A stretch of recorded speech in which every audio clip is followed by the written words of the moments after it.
So let's get back to talking about the Queen. And of course, lots of different ways that we have been touching on the profound loss of a figure that has been a touchstone in most all of our lives, a constant and a loss felt around the world.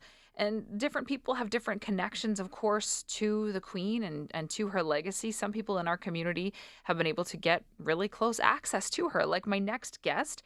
He makes the Three Things podcast, and as a teenager, he took a picture of Queen Elizabeth II at the Westin Hotel right here in Edmonton back in 1978. Glenn Kubish is joining me. Glenn, good morning. Thanks so much for being on the show. Hi, Chelsea. Thanks for taking me down memory lane. Well, yeah, let's go back down memory lane because we're going back a little ways here to A little ways 1978 indeed. Glenn. I'm not trying to age you, but let's acknowledge that the times were a little bit different back then. How old were you, and what was your access to the Queen? Well, I was 14 years old, and I was living at home still. I grew up in Northeast Edmonton in Delwood, and it was an exciting time, Chelsea. The Commonwealth Games were just around the corner. Edmonton had a new LRT system. We were, I think, the smallest city that had an LRT system at the time. And, Boston's new album wasn't out yet. So what's a guy to do? So I hopped on the train and went downtown, knew that she was staying at the Westin, and with my big Kodak instant camera, just camped out.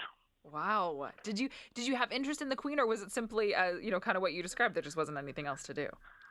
No, I did. I'm joking a bit. It was, I grew up with the Queen on all of our on our money, on our coins, and we probably sang, "God Save the Queen" in school. She was part of the infrastructure of growing up in the Commonwealth. We've talked about it a little bit on the show this morning. When you watch crowds that get to greet a royal, this morning it's King Charles III, there's sort of this sparkle that you see, almost like they light up, like they're coming into contact with something that's just almost otherworldly. Did it feel like that when you got a glimpse of her?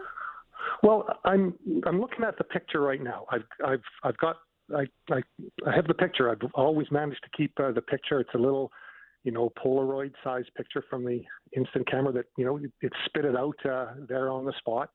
And it shimmers, Chelsea, like she's wearing a beautiful green gown that sparkles and a white stole and gloves up to her elbow and a tiara. And the quality of the photograph isn't high, as you can imagine, so I can't really see her eyes, but everything about her kind of sparkles and shines, and it's a nice keepsake.